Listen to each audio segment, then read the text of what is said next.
Welcome to the Astro Imaging Journey channel. Please enjoy the episode. Hello and welcome back to my Astro Imaging Journey channel. And in this episode we're going to go over the Lume Cube and using it as my flat box. I mentioned that I wanted to use that not only for in the, my office here, the studio, whatever you want to call it, but also I wanted to test out a theory I had on whether or not I'd be able to use that to create my flats instead of having to use sky flats or anything of that nature. So what I'm going to do here in a second is I'm going to go out there. It's already dark out, so I'm going to go and put the Lume Cube on the secondary mirror and see if we're going to get this working. So I'll be back in just a few seconds and let's see what we got. All right, we're back, and yep, everything was successful. What I did was I rotated the RA axis so that the weights and the OTA were parallel to the ground, and then I rotated the declination so that it was perpendicular to the ground. So it would look about like that. And that allowed me to have the OTA, the secondary mirror, in a good spot where I could just rest the Lume Cube on the secondary mirror, and I didn't have to attach it using Velcro, double-sided tape, anything of that nature.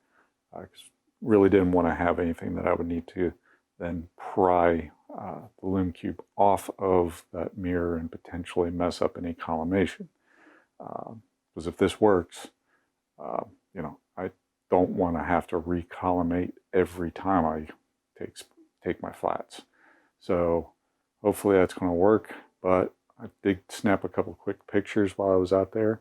So what we have here is you can see the orientation, hopefully, of the way I have the telescope with the RA axis parallel to the ground and the declination axis perpendicular. And you can see it's the light shining through a little bit. What I did there was once I got the Lume Cube on the secondary mirror, I then put the dew shield on the OTA. And then if we go way back to earlier in the channel, I'll put the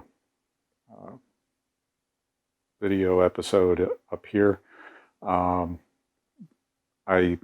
took a canvas, a frame, a stretched canvas over a frame, and I removed the canvas from the frame.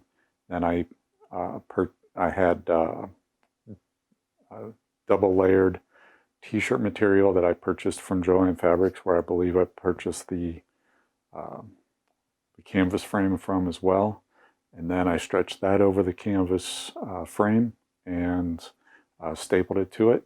And as you can see, it makes a nice flat plane, a nice flat reflective or diffusing effect.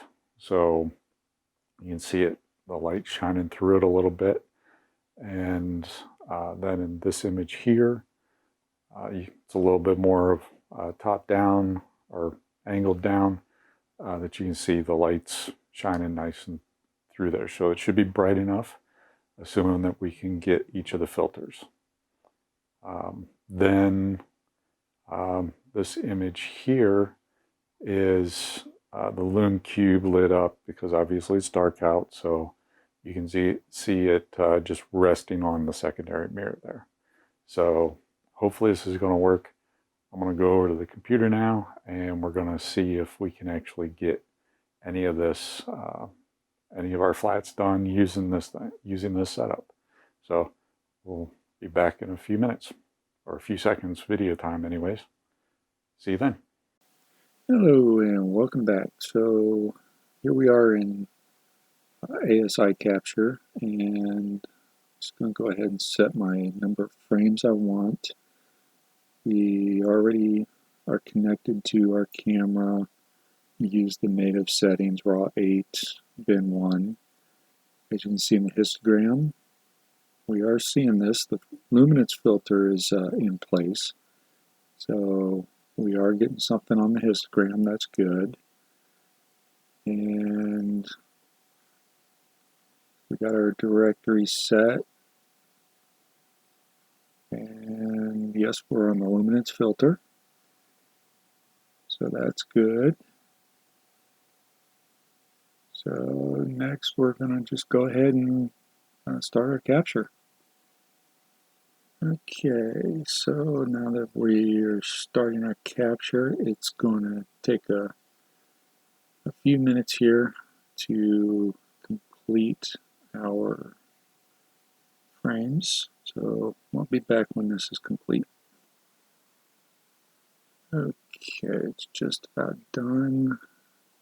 Image has been saved, so let's take a look at the directory. And there we go, we got a bunch of PNGs.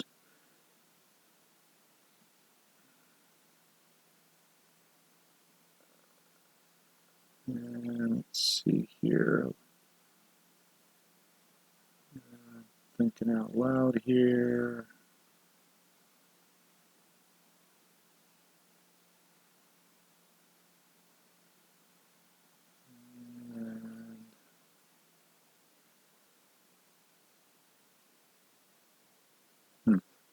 All right, let me see here.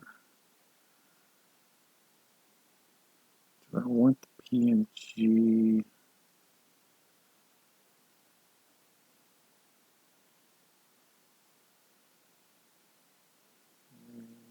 I'm not seeing anything. All right, let me poke around here in a minute for a little bit, and I'll be right back.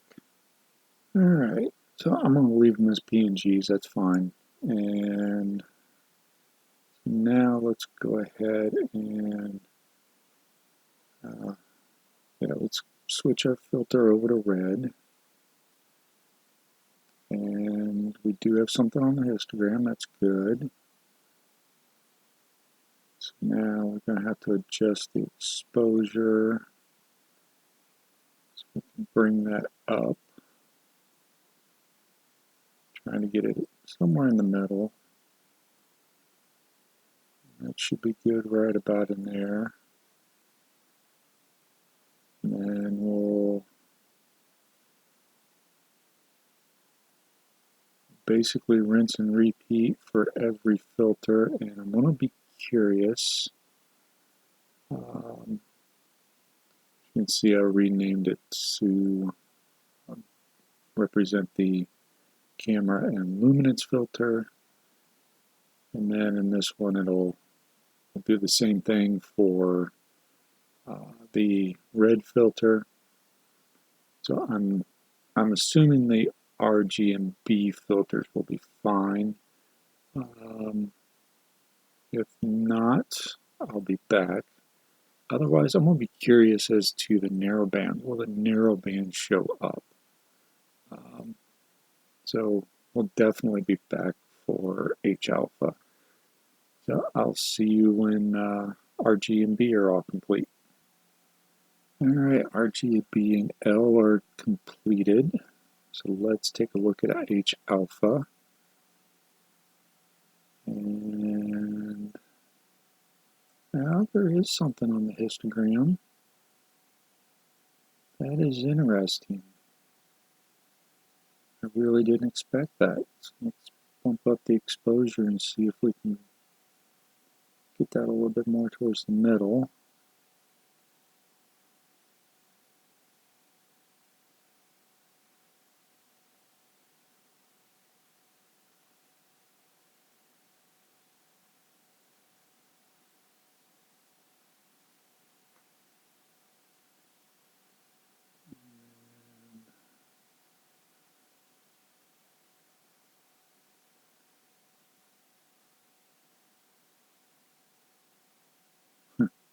Okay.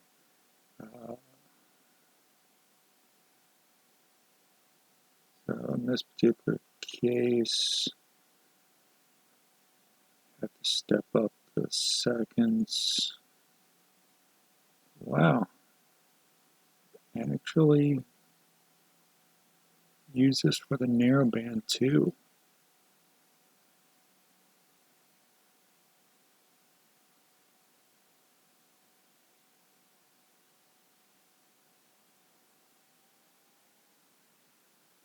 Okay, I'm just playing around here. Bear with me for a second. Yeah, I can see the dust motes. So that definitely worked. So let's look at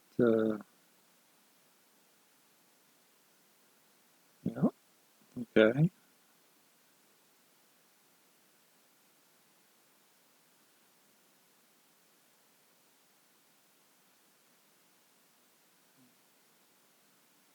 That one as well. Interesting. Okay, so I want to capture these, and then it clearly worked. I did not expect the narrow bands to show up. So we will,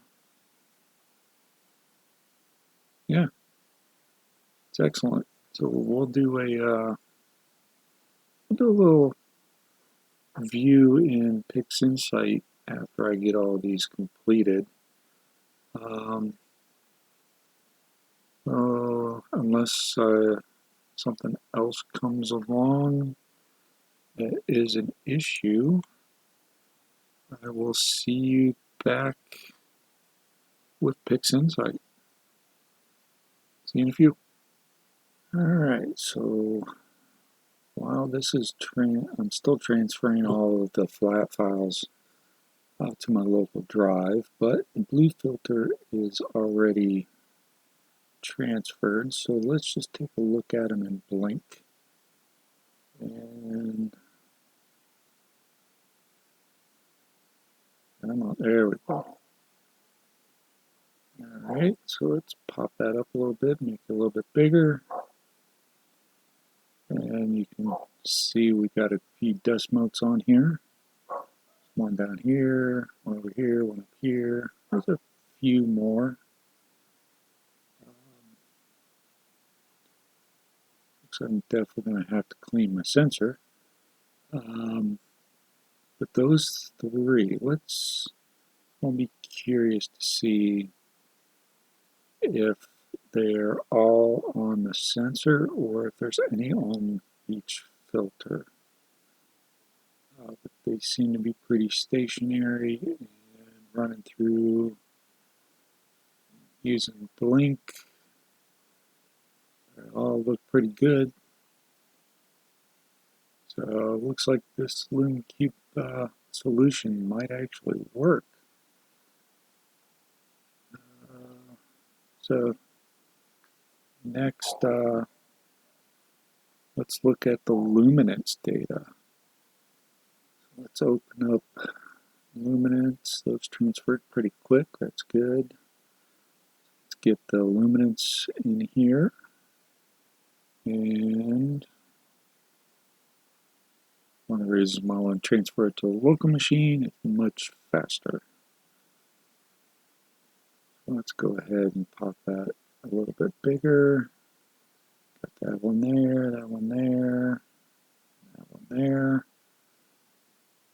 So looks like chances are the dust is on the sensor and not the filter.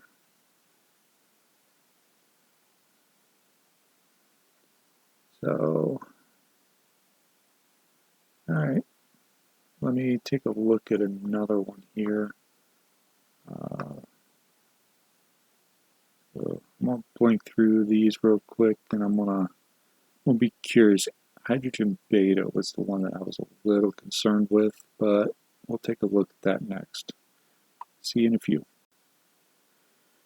Alright, so let's open up a hydrogen beta filter. And open up the files.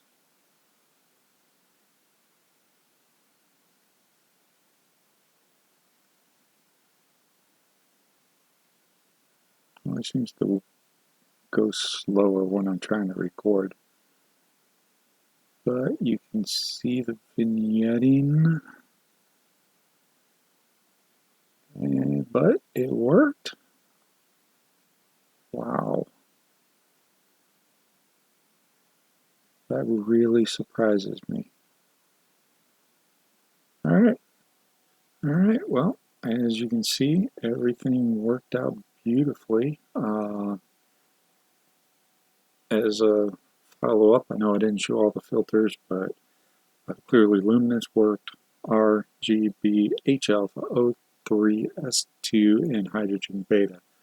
All of them I was able to get something to display. I was able to capture my flats for all of the filters, and it was the little Lume Cube mounted on the secondary mirror as we discussed at the beginning of the video, and that diffuser panel that I made a long time ago on resting on the dew shield, and that really it surprised me. I wasn't sure how this was going to work. I knew it would work in theory, but theory doesn't always follow reality, so I'm pleasantly surprised. So if you're looking for a way to do your flats where you can do them indoors or on a cloudy night, but no threat of rain or whatever, there you go. There's a relatively simple and relatively inexpensive solution as well. So yeah, I hope you found this informative. I'm going to end the video here. I want to say thanks everybody for watching. Please stick around for the outro. I hope you're all staying safe and healthy out there. As always, clear skies and have a good one. Thanks for watching yet another video from the ASICAPmto Junior channel. Really appreciate your viewership. In our upper right, we have the latest video we've uploaded. In our lower right, we have what YouTube might think you would enjoy. And in the lower left is our subscription button. Please like this video, subscribe if you so choose. As always, clear skies, have a good one, and remember Duke.